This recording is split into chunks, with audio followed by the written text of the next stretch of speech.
Welcome to team alpha defence channel. इस video में आज हम भारत और चीन के मध्य अंतर्राष्ट्रीय संबंधों के बारे में बात करेंगे।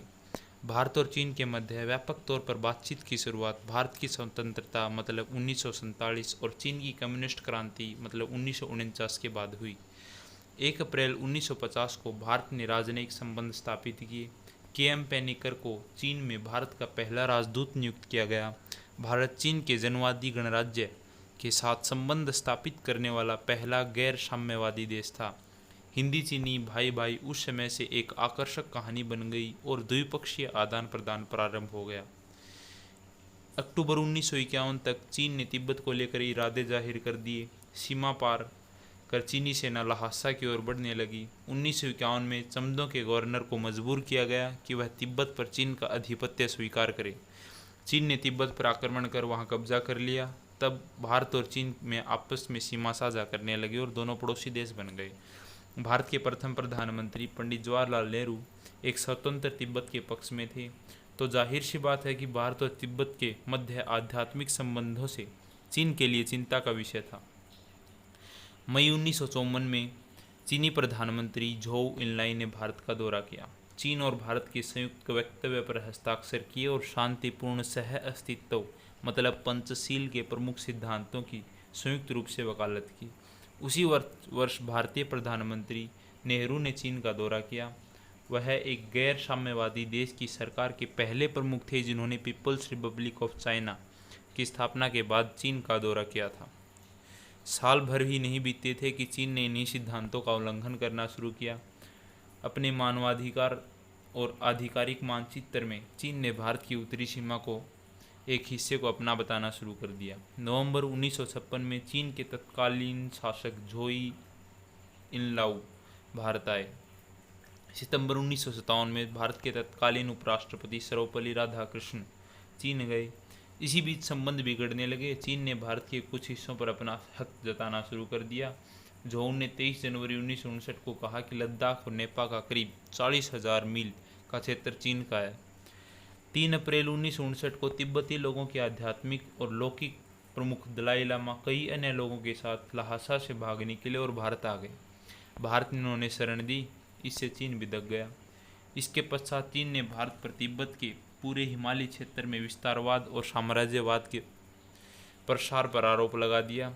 उसने सितंबर 1959 में मैकमोहन लाइन को मानने से इनकार कर दिया। बीजिंग ने सिक्किम और भूटान के करीब 50,000 वर्ग मील के इलाके पर दावा ठोक दिया। 19 अप्रैल 1960 को तत्कालीन प्रधानमंत्री पंडित जवाहरलाल नेहरू और झोउ के बीच एक नई दिल्ली में मुलाकात हुई। फरवरी 1961 में चीन की सीमा विवाद पर चर्चा से मना कर दिया और भारतीय सीमा के पश्चिमी सेक्टर में घुस गया। नवंबर 1962 में चीनी सेना ने लद्दाख और तत्कालीन नॉर्थ ईस्ट फ्रंटियर एजेंसी मतलब नेफा में मैकमोहन लाइन के पार भारत पर आक्रमण कर दिया और भारत के बहुत बड़े भूभाग पर कब्जा कर लिया। चीन ने 3 सूत्रीय सीज फायर फॉर्मूला सुझाया जो भारत ने मान लिया। चीन ने इस आक्रमण के कारण द्विपक्षीय संबंधों में एक गंभीर झटका लगा। मार्च 1963 में चीन और पाकिस्तान में समझौता हुआ और पाक अधिकृत कश्मीर का लगभग 5080 वर्ग किलोमीटर हिस्सा चीन को दे दिया गया। 1965 में चीन ने भारत पर सिक्किम चीन सीमा पार करने का आरोप लगाया। नवंबर में चीनी सैनिक दोबारा उत्तरी सिक्किम में घुसे। इसके बाद तनाव के चलते डिप्लोमेटिक चैनल बंद हो गए। 1974 में भारत ने अपना पहला शांतिपूर्वक परमाणु परीक्षण किया जो चीन ने उसका बहुत बड़ा विरोध प्रकट किया। अप्रैल 1975 में सिक्किम भारत का हिस्सा बना। चीन ने इसका भी विरोध किया। अप्रैल 1976 में चीन और भारत ने पुनः राजदूतों को बहाल किया। जुलाई में के.आर. नारायण ने भारत में चीन में भारतीय राजदूत बनाया गया। द्विपक्षीय संबंधों में धीरे धीरे सुधार हुआ। फरवरी 1969 में तत्कालीन विदेश मंत्री अटल बिहारी वाजपेयी ने चीन की यात्रा की। 1988 में भारतीय प्रधानमंत्री राजीव गांधी ने द्विपक्षीय संबंधों में सामान्यीकरण की प्रक्रिया शुरू करते हुए चीन का दौरा किया।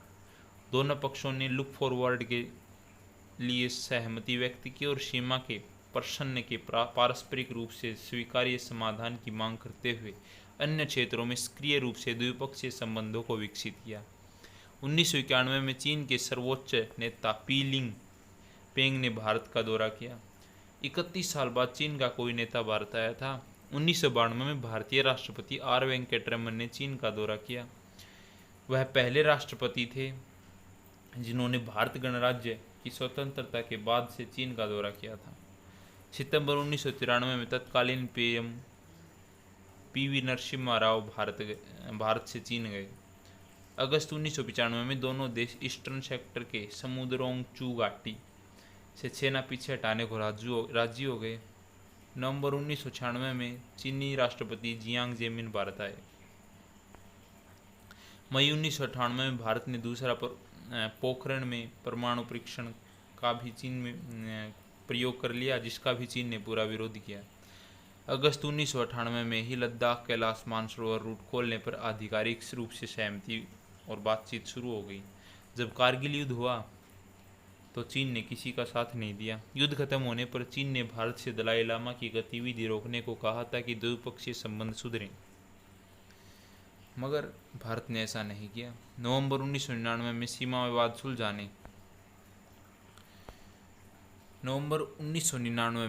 विवाद सुलझाने को भारत चीन के बीच दिल्ली में बैठक हुई। जनवरी 2000 में 17वां करमाप्पा ला चीन से भागकर धर्मशाला पहुंचे दलाई लामा से मिले। बीजिंग ने चेतावनी दी कि करमाप्पा को शरण दी गई तो पंचशील का उल्लंघन होगा। दलाई लामा ने भारत को चिट्ठी लिखी, करमाप्पा की सुरक्षा मांगी। 1 अप्रैल 2000 को भारत और चीन के राजनयिक संबंधों की 50वीं वर्षगांठ मनाई गई। जनवरी 2002 को चीनी राष्ट्रपति झू रोंगजी भारत आए। 2003 में भारतीय प्रधानमंत्री अटल बिहारी वाजपेयी ने चीन का दौरा किया। दोनों पक्षों ने चीन भारत संबंधों के सिद्धांतों को व्यापक सहयोग पर घोषणा पर हस्ताक्षर किए और भारत चीन सीमा प्रश्न पर विशेष प्रतिनिधि बैठक तंत्र स्थापित करने पर सहमत हुए। अप्रैल 2005 में तत्कालीन चीनी राष्ट्रपति वेन जियाब बेंगलोर आए। 2006 में नथुला दर्रा खोला गया, जो कि 1962 के युद्ध के बाद से बंद था। 2007 में चीन ने अरुणाचल प्रदेश में मुख्यमंत्री को यह कहकर वीज़ा नहीं दिया कि उसे अपने देश आने के लिए किसी वीज़ा की ज़रूरत नहीं है। 2009 में जब तत्कालीन प्राइम मिनिस्टर मनमोहन सिंह अरुणाचल प्रदेश गए तो चीन ने इस पर भी आपत्ति जताई। जनवरी 2009 को मनमोहन सिंह चीन पहुंचे। दोनों देशों के बीच व्यापार में $50 बिलियन का आंकड़ा पार किया। नवंबर 2010 में चीन ने जम्मू कश्मीर के लोगों को स्टेपल्ड वीज़ा जारी करना शुरू कर दिया। अप्रैल 2013 में चीनी सैनिक अल्लेसी पार कर पूर्वी लद्दाख में करीब 19 किलोमीटर अंदर घुस आए। भारतीय सेना ने उन्हें खदेड़ा। जून 2014 में चीन के विदेश मंत्री वांग यी भारत आए और भारतीय समकक्ष सुषमा स्वराज से मिले। उसी महीने तत्कालीन उपराष्ट्रपति हामिद अंसारी भी 5 दिन के दौरे पर चीन गए। जुलाई 2014 में भारतीय सेना ने तत्कालीन चीफ विक्रम सिंह 3 दिनों के लिए बीजिंग दौरे पर गए।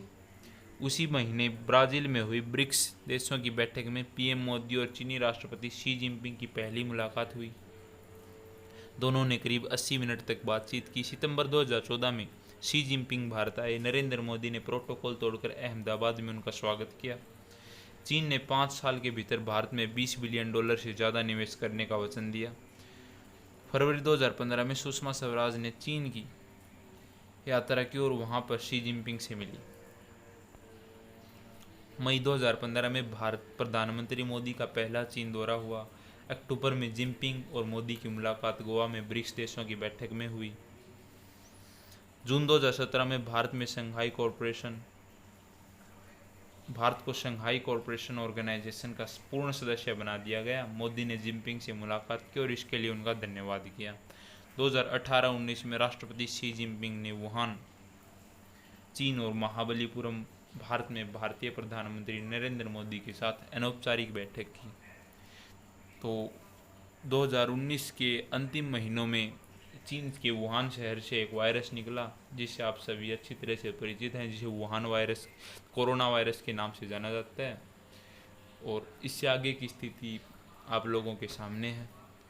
चीन के बारे में अपने विचार कमेंट बॉक्स में लिखिए और चैनल को सब्सक्राइब करना ना भूलें। वीडियो अच्छी लगी हो तो लाइक शेयर और सब्सक्राइब करें। धन्यवाद।